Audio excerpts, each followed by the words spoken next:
And the topic at hand, I just, here we go, just lost everything.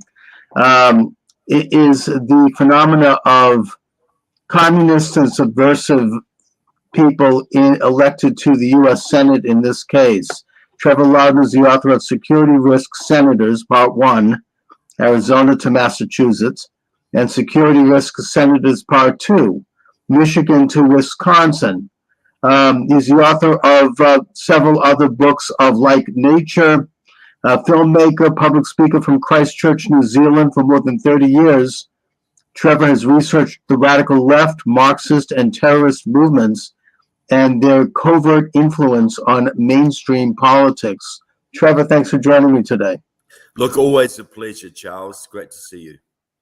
You know, back in 1992, I wrote a column called 30 Communists in the U.S. House, and it connected people who were in the Progressive Caucus at that time to the Democratic Socialists of America, which is the oldest leftist group in the United States. And I showed how their website actually had the logo for the Socialists of America on it, the rose and the colors. Right after my article was published, they took all of that off. But the article was used by the campaign of George W. Bush, and I think it helped him win. However, they didn't leave. I mean, they just sort of changed their stripes, as it were. So here we are today with some of the same sort of subversives operating in the U.S. Senate, certainly in the U.S. House. Can you give us an overview in terms of whether or not these people are conscious and witting parts of this international conspiracy, or are they just stooges and, sort of assets to same? Yeah, well, look, this is an interesting question. I would say the majority of them are known conscious assets.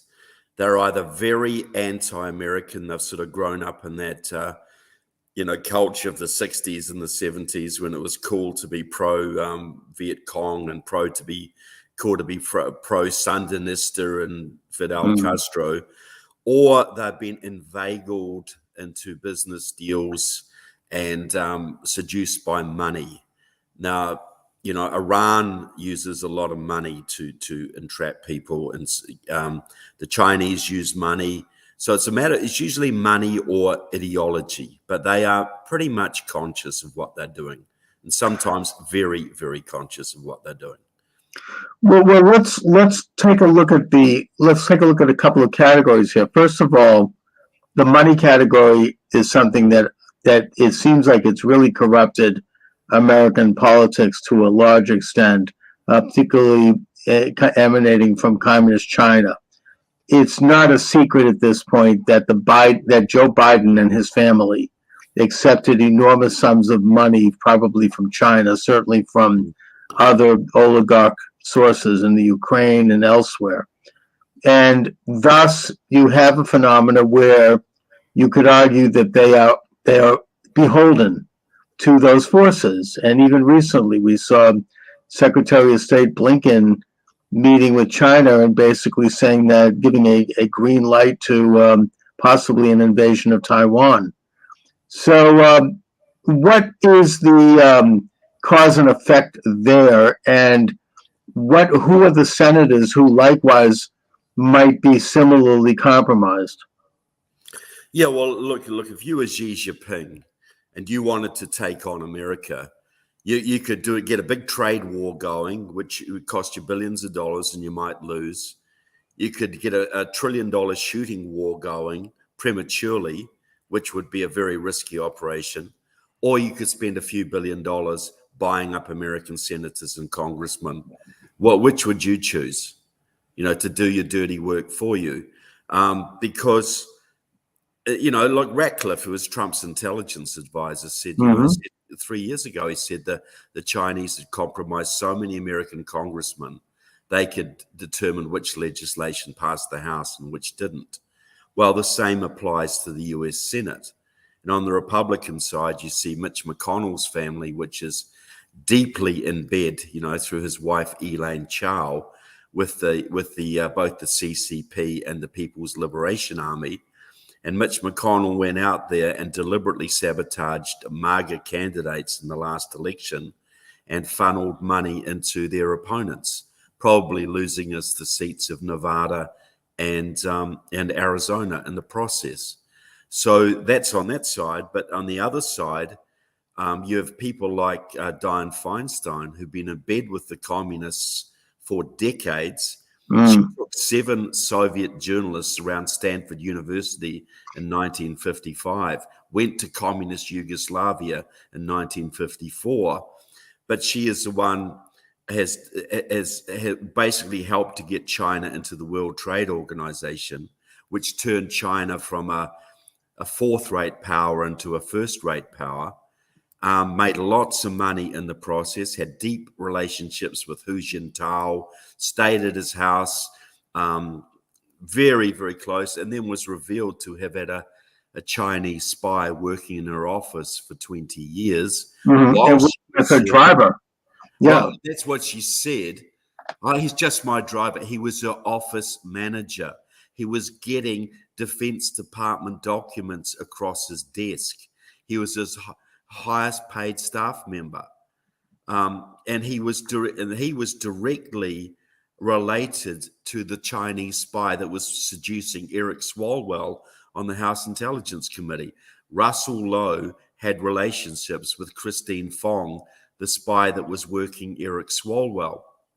So Dianne Feinstein is a classic example of the Chinese influence, but Mark Kelly from Arizona is another one.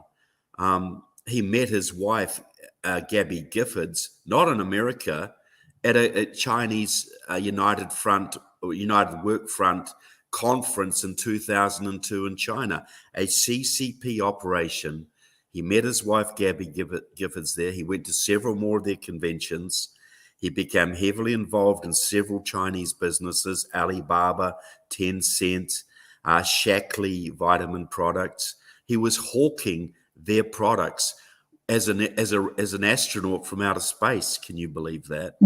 He would ride up on the stage in China promoting products on a motorcycle with the American flag and the Chinese Communist flag on the handlebars. And now in recent times, he's been, I believe, the subject of an Iranian operation where he's working with with Iranian operatives in Phoenix. The woman he's specifically working with did her thesis at Stanford on the Iran nuclear deal. She's part of NIAC, the National Iranian Action Committee, the main Iranian lobby group in the country. And he has switched his position from opposing a resurrection of the Iran nuclear deal to now supporting it, I believe, under the influence of this Iranian intelligence operation. So, the Chinese have deeply penetrated the Senate, but also have the Iranians and the Cubans and the American Communist Party and Democratic Socialists of America, to name a few. Right, probably including Russia. But you take a look just on the surface at some of these strange policies, as you say, the Iranian nuclear deal, giving Iran a green light to develop their nuclear program. The soft on China deal, saying that we're no longer going to defend Taiwan, which could lead to a catastrophic situation. Absolutely. Over there, and kind of a reduction in some of the Trump administration tariff policies regarding China. Also, I would say broadly the takedown of the second Trump administration.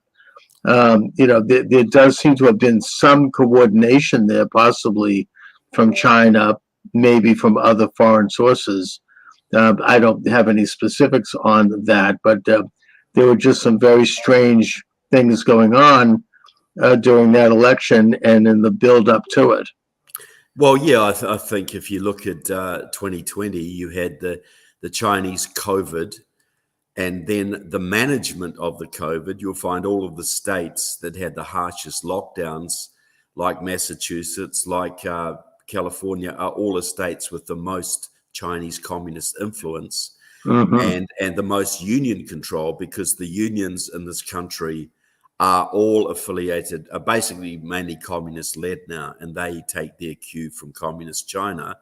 Then you had Black Lives Matter erupting, which was run by two pro-Chinese communist groups, the Freedom Road Socialist Organization and Liberation Road. And then you had these same organizations running mass voter registration groups, Chinese-backed communists running mass voter registration organizations. They had Lucha in Arizona. They had Detroit Action in Michigan. They had Black leaders organizing communities in Wisconsin. They had the New Georgia Project in Georgia. They had Pennsylvania Stands Up in Pennsylvania. The 7 key swing states that decided the election all had mass Chinese-backed voter registration organizations using Black Lives Matter activists to basically work the inner city communities of these 7 key states. And they claim in their own website they won 6 of the 7 they targeted for Biden-Harris. So, yeah, the Chinese were all over the 2020 election because they understood that if President Trump got a second term, he would have done to the CCP what Reagan did to the Communist Party of the Soviet Union. He was working with Japan and Taiwan and India and Australia to achieve exactly that result. There is definitely at this point definitive connections between the pandemic and the Wuhan lab, but even if there weren't, it does seem clear that the entire policy of the lockdowns was based on things that we now know are lies, including denying people the ability to get long approved and long accepted alternative medicines to reduce and to eliminate the exposure to the virus, things that we can't even mention to this day on YouTube, like hydroxychloroquine and ivermectin. Or even vitamin D. Yeah, I mean, these are remedies that have been used for centuries. I mean, hydroxychloroquine is tonic water, basically isolated. That's the British would use a sort of a tonic and vodka and tonic to ward off viruses in Singapore. I mean, this isn't anything. Malaria, yeah. And so these things were demonized. There had to have been some kind of coordination. Fauci is a very sinister character in all of this, as is much of the World Health Organization, which was headed by a pro-Chinese activist, and the entire rotten medical establishment in this country, which, really, that there's an area where we could do some pretty deep investigation in terms of what are their connections to this. Well, yeah, what we saw during the COVID was Chinese mass line politics. This is a Maoist technique. Back in Mao's day, for instance, for a period, every Chinese every day had to kill 10 flies. That was your job. You had to go and kill 10 flies because there's too many darn flies. Well, what we saw in the COVID was mass line politics. There is only masks. There is only lockdowns. There is only vaccines. There is no other alternative. And as in China in the Cultural Revolution, if you bucked the line, you were persecuted, you were executed, you were jailed, you were ridiculed, you were fired. Well, just as we saw during the COVID, if you bucked the line, you were marginalized, you were taken off YouTube, you were fired from your job. It's the same technology, Chinese mass line politics. The whole response to COVID was managed from communist China to our extreme detriment. But I just want to say, you mentioned Tedros, who is the pro-Chinese head of the World Health Organization. Well, we got to understand too, the World Health Organization has a behavioral modification unit. It's all about, as it sounds, modifying people's behavior to implement the policies desired by the World Health Organization, and it's run by psychologists. And the chief one sounds like a gigantic worldwide re-education camp in a way. Well, that's exactly what it is. And the head of it is Susan Mickey of the British Communist Party. She is the one who ran. She is completely pro-China. She says the Chinese response was the best method for the COVID. She advised Boris Johnson on his lockdowns through the independent SAGE organization. And she was regarded as the mask Nazi. She was the one who said we might have to wear masks for the rest of our lives. Well, now including children in school who are not susceptible to the virus. Yeah. And now it's even, they've admitted all this time, these years, many months later, that the masks themselves are embedding who knows how many tens of thousands of microplastics into people's lungs. Exactly. I mean, it's a complete health disaster, and it was utter submission. But what shocked me about it was how many American institutions, particularly the church, and particularly I would say even I'd single out the Catholic Church here in Boston, that went along. They were the first people to shut their doors, first people to put on the masks. There was like I have the communist mentality. Has it become so predominant that they could run this hysteria campaign and get people to literally surrender their freedom to such a high degree? Yeah.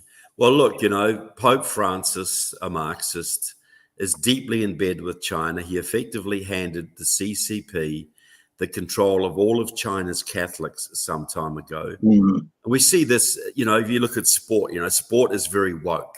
Woke is basically another word for consciousness raising. It's what they did in the Chinese Cultural Revolution. Right. Well, that's driven by Nike. That's driven by Nike, and Nike isn't completely embedded with the Chinese. Google runs this kind of stuff as well. They are also completely in bed with the Chinese. So the Chinese are using these instruments to run their mass line policies in the West. And this ranges from the COVID response to we have to support Black Lives Matter, to we have to support transgenderism.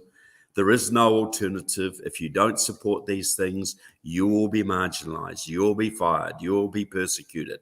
So what we're seeing is mass line Chinese politics inflicted on America through health policy, through sport, through cultural policies, and through the churches. The woke church movement is essentially adopting Chinese cultural revolution policies in Christianity. And this is being enabled by our senators and by our congressmen. It's sort of the approach of communist theoretician Antonio Gramsci and the Frankfurt School, which developed critical theory in the 1950s. And that is that once the communist movement realized that they had lost, that Marx was not correct, that they were not going to capture the imagination of working people. Working people wanted to keep their capital. They wanted to get ahead. They weren't interested in a revolution. They then switched over and realized they'd have to infiltrate the cultural institutions over time, the long march through the institutions. So that's why we now have a situation where people are turning their children over to be neutered. I mean, it's gotten to be that bad, or whatever other agenda that they might be pushing at any given time. A racial division where it doesn't exist, the dialectical conflicts where they are either marginal and then they fan the flames of it. And the result is that we're conditioned to give up our individual freedoms and scared to do so with these terror stories. I mean, when the pandemic first launched, there were people who went out with terror stories, hysterical claims of horrors that scared everybody. I mean, I was scared. We all were scared. Yeah. And the problem is that they either have such a dominant control over the means of communication, as Marx called it, the media, that whatever dissent there is then it's not too difficult to demonize them and say, oh, they're crazy and that they're right-wing subversives, they're white supremacists, whatever it is they say. They throw a bunch of names at you. Yeah, that's exactly what happened. And this is mass line politics. And, this is how it was enforced, through, in China, they enforce it through their ESG, their social credit scores. They put you in jail. They'll shoot you if necessary. In America, it hasn't got quite to that stage yet. They fire you, they get you marginalized, they get you demonized. And they tried to do that with President Trump and his supporters, have succeeded to some degree. And but this is what we have to realize. We're in a revolution right now, directed out of China with allies in Iran and Cuba and other countries, Russia as well. And we're fighting for our survival. And the people who should be leading us, our congressmen and senators, are some of the most compromised of all. They are. Well, I remember a while ago I heard an interview with George Gilder, who's one of America's most respected intellectuals, and who had served as an ambassador in China for several years, I think during the Bush administration. And he talked about how China was implementing these credit scores on their own citizens, that if you didn't have a high enough credit score, you lost your rights. You could not travel. You couldn't get food. You couldn't go from point A to point B. You couldn't talk to this person. In other words, you became what the Nazis would call the Untermenschen.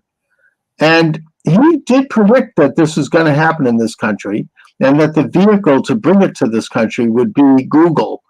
I think that it's safe to say that some of our financial masters, like the people that run BlackRock and those companies, they are beginning to get into the door by implementing this so-called ESG scores on companies, environment, social justice, and governance.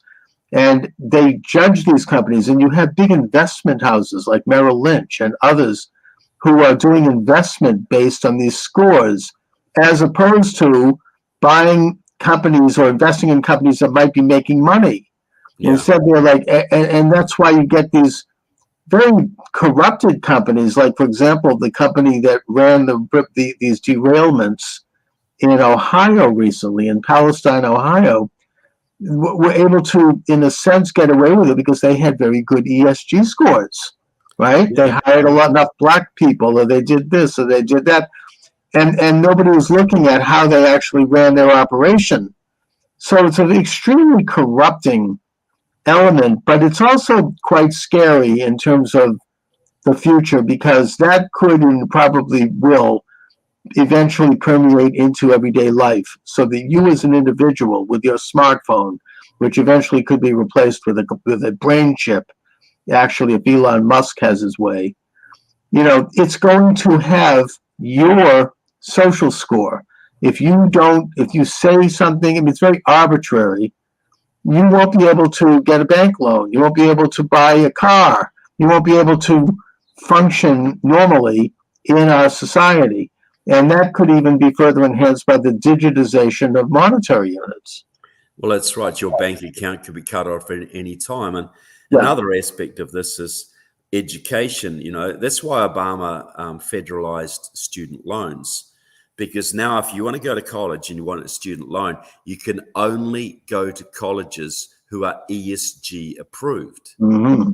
Okay. So you want to go to a college. Well, if it's an independent college with no ESG score, you can't get a federal student loan for it.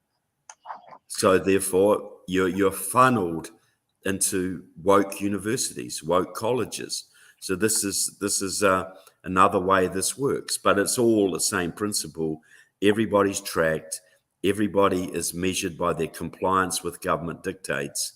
And if you dare to be different, you will be punished in all sorts of ways. And we're already seeing that happen in business and in education and in health policy in this country now. Indeed. So my guest is Trevor Loudon, and his books are Security Risk Senators, Part 1, Arizona to Massachusetts, Security Risk Senators, Part 2, Michigan to Wisconsin. These books are available at Amazon.com. Check them out. Put Trevor Loudon's name in your server over at Amazon, and they both come up. So, Trevor, I want to talk specifically about more about the U.S. senators that are either directly part of or at least are compromised either financially or ideologically by this agenda. I would assume that certainly includes my own 2 U.S. senators, 2 real beauties, here in Massachusetts, that being Elizabeth Warren and Ed Markey, who's been around forever. Yeah. In her case, she used to be a fixer for big corporations to screw their workers, and then Harvard gave her a house and a $275,000 a year salary to teach one course, and now she's, of course, ensconced in the U.S. Senate. She'll be there for the rest of her life. No one's going to ever touch her. Is she an example of this communist influence? Look, absolutely. Elizabeth Warren has many connections. Basically, she is deeply embedded with Democratic Socialists of America, has been for many years. Heather Booth is her real contact. Heather Booth and Elizabeth Warren basically came up with the idea of the Consumer Protection Agency. The agency, Elizabeth Warren's biggest achievement is basically coming after financial institutions all over the country. That was dreamed up between her and Heather Booth, the Marxist, who's with their Americans for Financial Reform, I think it was the organization. They pushed it through. But also Elizabeth Warren is deeply embedded with Liberation Road. That's the pro-Chinese communist organization that is very active in Boston through the Chinese Progressive Association, which has basically elected your current mayor of Boston, Michelle Wu. Yeah, Michelle Wu. So this Chinese Progressive Association was set up by the Maoists in the early 70s to become big community organizations which could influence the politics of Boston, San Francisco, and New York. And Boston, they have made a great effort to influence your city council and that kind of thing, and to move things to the left. Marty Walsh, who was Obama's Secretary of Labor till very recently, was a big part of this operation. And his replacement, Julie Su, is also a big part of the Maoist machine. But Elizabeth Warren has long-time connections to this Massachusetts Maoist movement. So she's involved with the Maoists and the Democratic Socialist Marxists, the Gramsciist Marxists. So she's there on two fronts. Right, and I think that with Wu, I mean, firstly, she would not allow the city council to establish an elected school board because I think they're afraid that elected school committee people, like, who knows, maybe I'd run for the school committee in Boston where I live. They don't want to have people step up and actually take a hard look at what's going on behind the locked doors of our schools and what young people are being exposed to. And also, she implemented a lockdown after the virus was long gone, that it would have required passports to go into a restaurant or a store in the city of Boston. And the only reason why it was rescinded is because of the truckers in Canada. Thank God for Canada. Yeah. Those truckers put a stop to it all over the world. They also, I think, were responsible for helping end the career of your prime minister in New Zealand. Jacinda Ardern, who was also put in place by Maoists. See, this is my contention. All the places with the worst lockdowns, like Massachusetts, like Boston, are where the Chinese had the most influence. And Michelle Wu, who's a creature of the Chinese Progressive Association, which is a creature of the CCP, was very harsh on the lockdowns in Massachusetts. And the same with Jacinda Ardern. Her campaign manager, when she got elected, was a major Maoist figure in New Zealand. Her director of communications through the COVID was another Maoist. So this is what you will find, that the Maoist line was always lockdown, lockdown, lockdown, more lockdowns, more masks, and more lockdowns for as long as possible. Nothing to do with public health. It was all about damaging the economy and conditioning people to accept restrictions on their liberties. That was what it was all about. So Michelle Wu's situation in Boston perfectly reflects what my contention there. That's how this works. Right. And also, it seems like a lot of these people, like Michelle Wu, even Elizabeth Warren to an extent, they have these sort of handlers who, kind of educate them and direct them. I mean, this is a trend that goes back with communists anyways. There was somebody actually who was a handler of Eleanor Roosevelt, who actually started out as a conservative.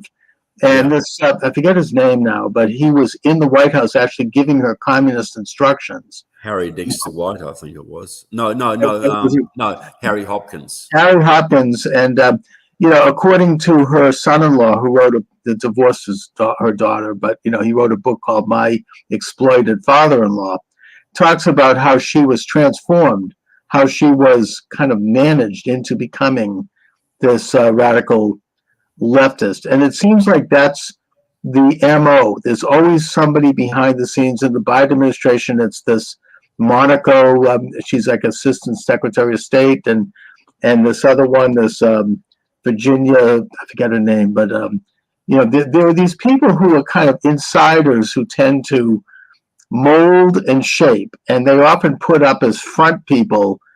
And I don't. This might not be politically correct for me to say this, but rather attractive young women who are then elected. Like, for example, Jocelyn Benson in Michigan. Michigan, Yep, backed by the Southern Poverty Law Center, backed by George Soros, and Democratic Socialists of America. Democrat. Yeah, she's placed into office as Secretary of State.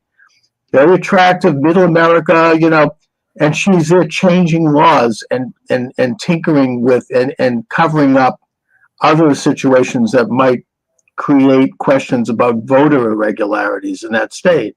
That's why she was there, to get, to make sure that Trump lost. And you have this phenomenon. It's very difficult to take these people on. They're very media savvy. I've had them on my program in the past, and it's difficult to kind of challenge them because they're agents of change, and they've learned how to disseminate. They've learned how to diffuse opposition. They've studied this. I mean, there's actually a school for this up in Bethel, Maine, that teaches educators how to handle opposition.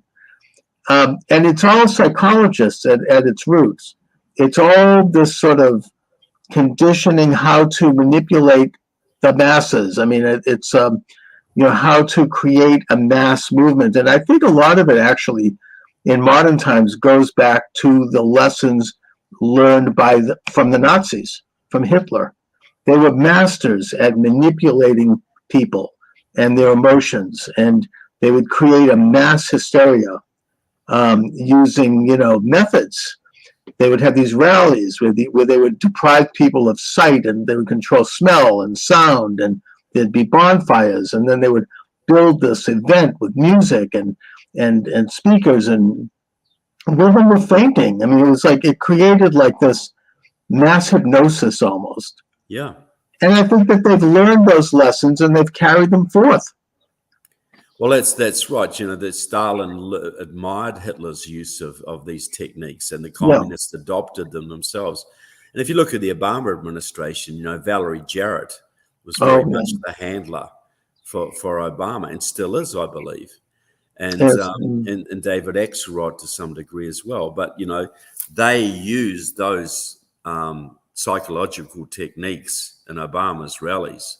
He was basically the new messiah. Yeah, women were faking there too. I mean, I remember it. It was, he came out and they another one where they, nice looking man, they plucked him out of nowhere, and he came up and he was suddenly hailed as this, it's kind of, they put up an empty suit with a nice smile and a good image, and all of a sudden nobody quite knows who he is or what he is, and even conservatives were fooled.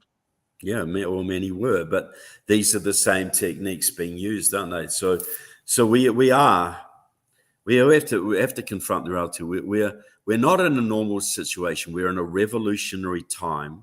Right. The revolution is not that far from completion, and unless we push back very, very strongly now, it's going to overwhelm us. So I think we're in a time where, if we can push back this revolution, I think we're heading for a time of unparalleled prosperity and unparalleled liberty.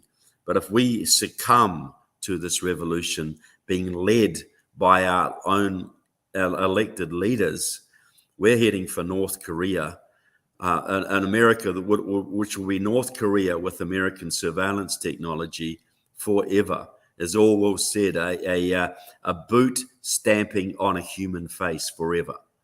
That's really what we're facing here. We need to understand what the stakes are here.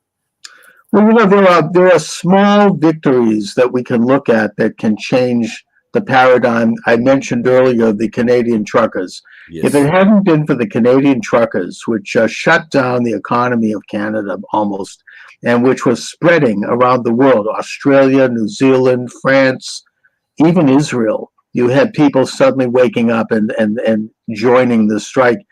They can't have that happen, so they backed down. They were going to implement an electronic passport for every single person on the planet. I mean, this would have been the complete de facto end of individual freedom as we know it. And they backed down. Doesn't mean they're not going to do it again. And they probably are going to try again. It could be worse. But you have these events. I think that there's some hope with regard to the Republican victory, as marginal as it was in the U.S. House.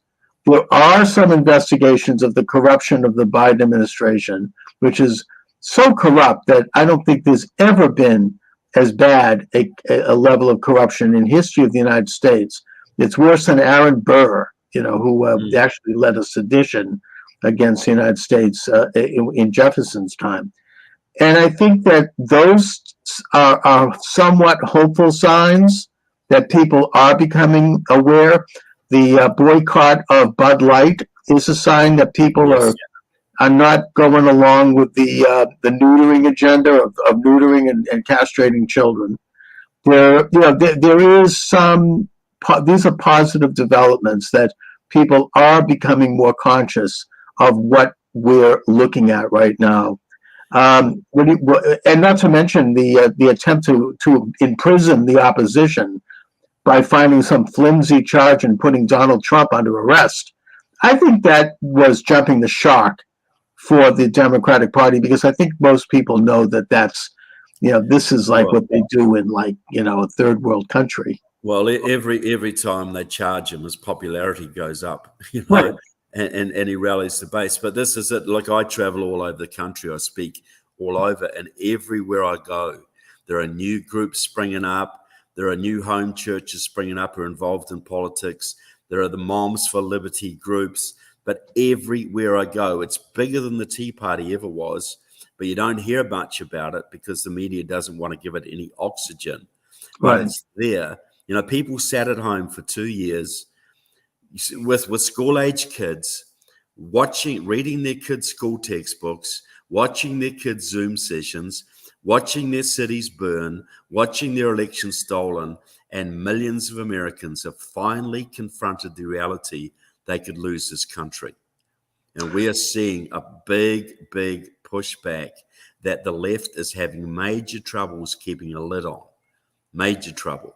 So, there is a lot of hopeful signs, but we have to keep the momentum going. This is a clash between good and evil that's coming up here. Indeed. And it's coming to a climax, and it's going to play out in the next year and a half in a big way, I think. It's a clash between God and Satan. I'm sorry to be so blunt about it, but that's exactly what it is. It's 100%. But Trevor, you sound like you have some optimism in your thinking on it, and you're someone who has really delved deeply into the nature of this, what I would call a conspiracy. Are you feeling optimistic about it for the United States? Yeah, look, I'm not. I'm not Pollyanna-ish at all. I don't think just we elect Donald Trump and everything's going to be fine. Right. I think it's going to be a struggle to elect a new conservative president. Look, if I thought, this is how I put it. If I thought this was just atoms versus atoms, if I thought this was all material forces battling each other, I'd say we're pretty much done. But because I believe this is a spiritual battle, this is good versus evil, I see that providential events happen. And providential events happen when people stand up courageously and push back. God doesn't come and help simpering wimps.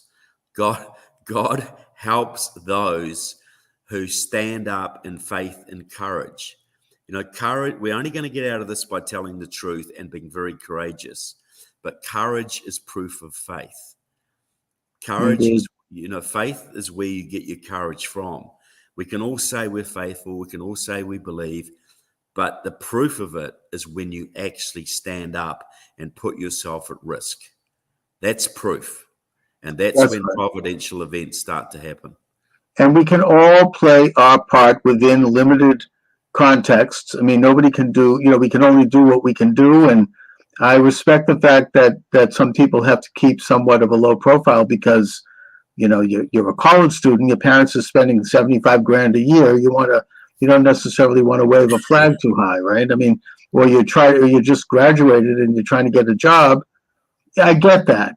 But even in those contexts, there are little acts of subversion, I suppose you could say. I mean, G.K. Chesterton, the great Catholic British thinker, said that at some point in the future, the Judeo-Christian approach is going to become the subversive approach. It's going to become the alternative, and I think we're there. So yeah, we are. Yeah, and also there is an alternative economy, an alternative culture that is growing. Look, here I am with my flagship station is now Rumble because I was kicked off YouTube and I didn't want to. YouTube told me, well, if you fix your videos, then we won't kick you off. And I had like 500 videos. I can't do that. That's too depressing. I'm not going to go over and figure out what they're going to. They wouldn't even tell me what they're censoring. So the hell with them. I'm building it on Rumble and about 7 other stations. That's what you have to do. There are alternatives. There is an alternative market for purchasing goods and services by companies that are patriotic and that reflect your values. It's not difficult to find out what they are, who they are. So anyway, Trevor Loudon, you have your books available, speaking of alternative, on Amazon and elsewhere. You can get them through my website too if you want a signed copy, trevorloudon.com. There's two. You can go to Amazon, support Jeff Bezos, or you can go directly to me, trevorloudon.com. trevorloudon.com to get copies of Trevor's book, Security Risk Senators Part 1, Arizona to Massachusetts, Security Risk Senators Part 2, Michigan to Wisconsin. Find out where your senators' law are on this spectrum, and become awakened as opposed to becoming woke.